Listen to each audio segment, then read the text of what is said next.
Ustadz, sebagian anak muda bercita-cita ingin belajar untuk melanjutkan kuliahnya ke negeri kafir.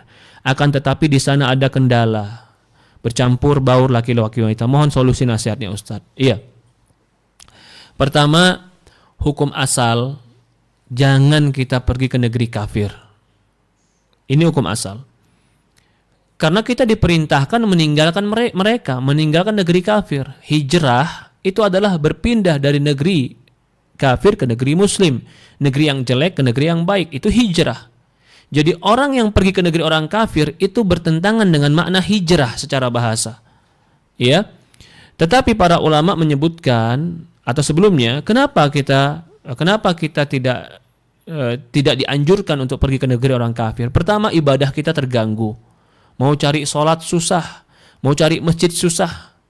Akhirnya melemahkan iman kita. Yang kedua, bisa juga merubah cara berpikir kita dengan melihat kebiasaan-kebiasaan mereka yang di mana-mana megang minuman botol arak. Biasa bagi mereka botol arak. Sehingga nanti menjadi sebuah kebiasaan yang kita lihat ternyata botol arak itu biasa. Ketika kita mengingkari orang yang menjual arak, dia katakan, kamu norak lah, nggak biasa. Biasa orang pakai arak. Kenapa? Karena sudah terkontaminasi pikiran dengan kejahatan. Sama seperti pakaian. Di negeri orang kafir, berpakaian pendek, wanita berpakaian celana pendek, lalu pakaian-pakaian menampakkan ketiaknya, dadanya, itu biasa. Sehingga kalau kita pergi ke negeri kaum muslimin, kita anggap itu sesuatu yang tabu. Dianggap kamu ketinggalan zaman, tabu, itu biasa. Kenapa bisa berubah cara berpikir dan cara pandang ini? Karena membiasakan kemaksiatan. Dan itu ada semua di negeri orang kafir. Ya, belum lagi pergaulan yang bebas. Nauzubillah.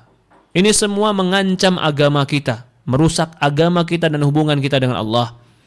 Maka itu sesuatu yang bisa merusak agama tidak dianjurkan bagi kita untuk pergi ke sana. Tetapi para ulama menyebutkan, jika kita ada kebutuhan di negeri orang kafir, maka diperbolehkan. Ada kebutuhan. Apa contohnya? Berobat. Kita butuh berobat karena di negeri kita kaum muslimin tidak ada pengobatan yang secanggih mereka. Atau tidak ada dokter yang jujur. Ada dokter-dokter tapi dokter nggak jujur. Hanya dokter-dokter yang memanfaatkan pasiennya. Mungkin seperti itu ada.